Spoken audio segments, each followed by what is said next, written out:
bring in Tom Gazzola, who covers the Oilers for TSN 1260. So, Tom, Oilers in a bit of a strange spot here with this predicament following this series postponement against Montreal. What's the latest you're hearing? So they practiced today, Adnan, in Montreal. Last night they were talking about maybe getting out to Toronto ahead of the game a little bit and setting up for the weekend dip with the Leafs. And then, of course, they play them again on Monday. So a couple of good practices, as Dave Tippett put it. Some scrimmage time, a little 3-on-3 action today. Yesterday, a good, thorough practice, making the most of a weird situation, a COVID situation that obviously came up on Monday, and, the times we're living in, they're just kind of rolling with the punches as best as possible. So heard some rumblings. Maybe they go out to Ottawa for a day or two and then go out to Toronto. And certainly the team services crew is scrambling to get this to work for the Oilers here.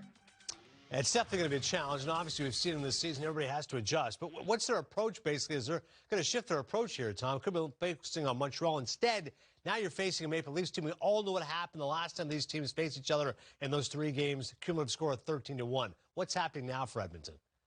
The focus shifts to trying to fix the deficiencies that we witnessed earlier in the month, and there were a lot of them against the Leafs. So that was not a good series for Edmonton. It seemed like anything that the Oilers tried to throw at Toronto and Sheldon Keefe's club, they had the answer for, and they were right on top of the Oilers, and that was the result. You mentioned the 13-1 aggregate scoring. It was just a rough series, and a lot of people around here question what was going on with this team.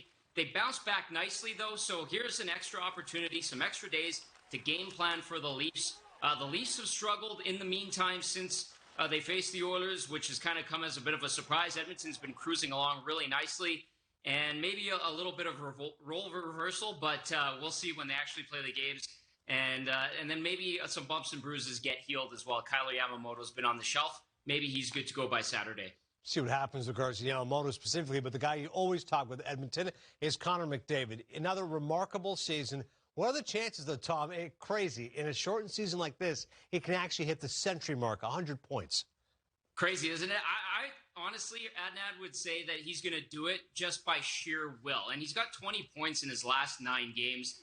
He's on an unbelievable clip, just a 9-game point scoring streak where he's been unbelievable, and he's come up and risen at the best of times. He's got great support from the rest of the crew around him. Obviously, Leon Draisaitl's having a tremendous season. There's been plenty of offense from the back end, but Draisaitl and McDavid have been the drivers. McDavid has taken it to a whole new level.